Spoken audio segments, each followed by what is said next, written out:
Hi everyone, welcome to today's daily demo. Joining us is Tomasz Gop of CD Projekt. Thank you so much for joining us, Tomasz. Thanks for hosting me. So what did you bring for us?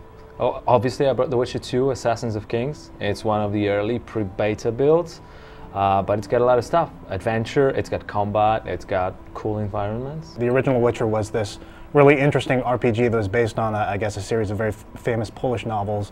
It was dark fantasy, it was very kind of adult stuff, and it sounds like there's a lot of new changes that we're making to The Witcher 2. There's a new combat system and a magic system. Tell us about how that stuff works. Yeah, there are things that we have changed deeply, like the combat system, but there are things that we have improved but not revolutionized. So combat has been redesigned completely. I mean, we get kind of dual feedback from fans, media, community.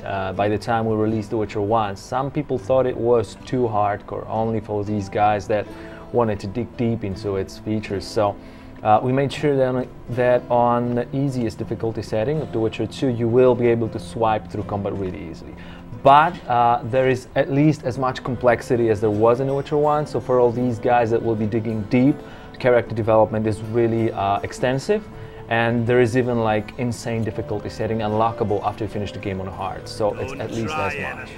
Okay, but the thing is, there's also a lot of things about the original game that I think a lot of fans really enjoyed, and it sounds like a lot of that stuff is coming back. Some of the mini games, the gambling, the fist fighting in the taverns, things like that, and also a bunch of new side quests as well, right? Yeah, we didn't want to do a completely different kind of a story. I mean, it is a different story because it's a sequel, the story is brand new, but we didn't want to think about this, the changing the best aspects of it. So the choices are still difficult. They're not like good or evil, they're more like shades of gray. The world is really, a lot of things about this world are ambiguous. So you still will be running around and thinking, I mean, it forces a lot of players to make their own choices, and it makes the whole storyline to be different for everyone, because we've got 16 different endings. And I think when people will have finished The Witcher 2, a lot of them talking about what they have seen and what they have experienced in the game, it will be a different kind of experience. So comparing that will also be fun. Mm-hmm. And speaking of side quests, I guess we've got one loaded up. Can you tell us about what we're seeing here? Yeah, the one that we're seeing here is actually a side quest where one of the elves asked us to draw conclusions from the bodies that are laid in catacombs nearby. So we're just heading towards that, and because Geralt has an expert knowledge on monsters, he will be able to find out what killed these guys, what type of monster killed these guys.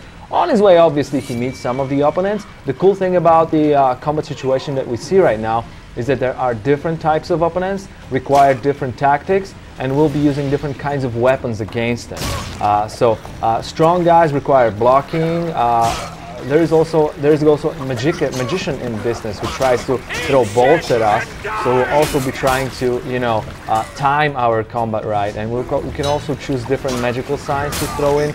We also have items that we can throw, and blocking, for example, plays a huge role in The Witcher 2, because opponents that are really strong, if you block their strikes, they are so like fighting in a strong stance that they get out of balance, and getting counterattack at that moment is really, really cool. That was one of the bombs. It actually triggers really cool finishing move.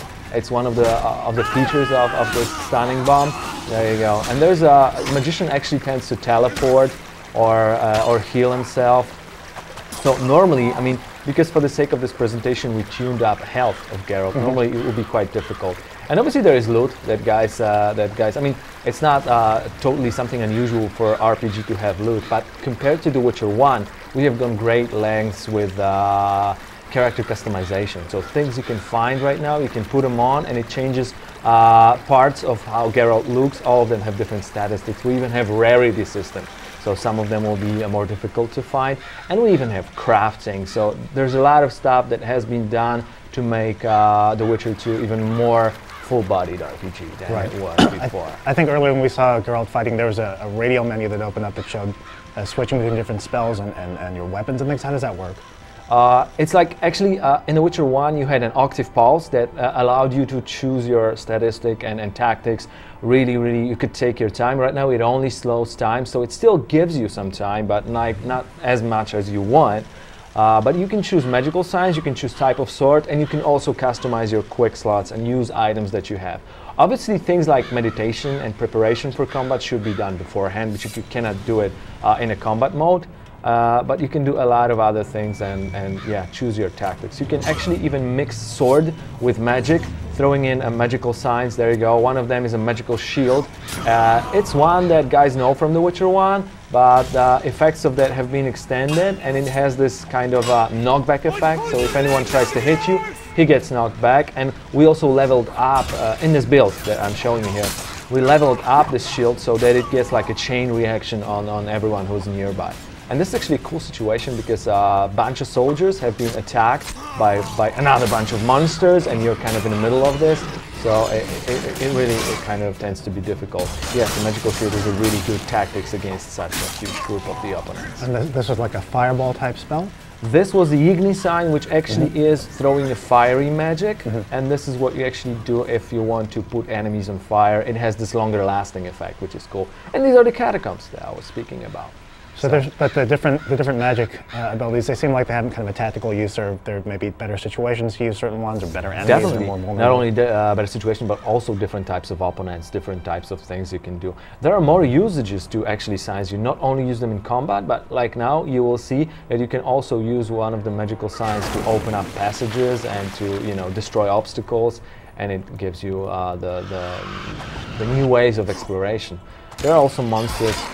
Cool thing is, and it's one of the features of our game, it's always been, because these monsters are magical creatures, we have chosen a different sword, the silver sword, not the steel one, so it's more effective against this guy. I mean, there are a lot of things in the combat that you could actually find out. You probably have to feel it and feel it for yourself, because it's like, if you try to get around the opponent and hit him in the back, you deal like twice more damage. If you try to combine one of the signs, which is a magical trap on the ground, you stun your opponents, and then you're able to deal more damage because he's more vulnerable, and so on and so on and so on. Well, the cool thing about it, it's all real time right now. You're not attached to any type of stance, any type of fighting. You can throw in a strike, strong strike, fast strike. You can throw in some magic. So it's all like, there you go.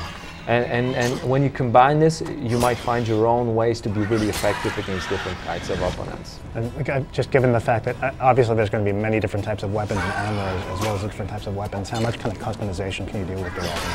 Oh, well, compared to The Witcher 1, it's pretty much like infinite growth, but basically there will be like dozens and even hundreds of things that you can find in locations, and there's going to be like a lot of things that have different statistics, and I already told you different like rarity of these items. And there will also be things like the whole suits that if you collect everything together, it will give you an extra. In the corner of the screen, you could actually even, well, you could have seen just a moment ago a combat log that actually shows that the combat that you are seeing right now, it's not a simple hack and slash combat. It's a combat that has all the gameplay, real RPG things and mechanisms underneath it. So it takes into account, how strong the weapon is. Exactly, the chance of miss sure. and damage and pretty much everything. There you go. We actually found the body that we're seeking for. This is so-called a freshly put here body. So it's got a lot of clues on it, and we can find a lot of it. Actually, this is the moment where this quest gets non-linear, because you find a lot of things on his body, and obviously it gives you clues towards what kind of monster killed this guy. But if you really dig deep into it, and if you really seek more and more clues, you will find that some things are not right. Because it will turn out in a moment that a kind of monster that killed this guy is succubus. So it is a female-shaped monster that drains energy from young men. But the thing about it is she doesn't kill men. So actually something is wrong, and this is where another part of the story starts. So yeah, even as for a side quest, this really is a non-linear one. It's not the main part of the story, but what we tried to do is wanted to make sure that storytelling is not only about the main one. Obviously there are quests that are really simple and let you like grind levels only, like kill 5 harpies and bring me stuff back. But most of them take longer path. Some of them are even take place throughout the whole chapters of the game, or even throughout many of them.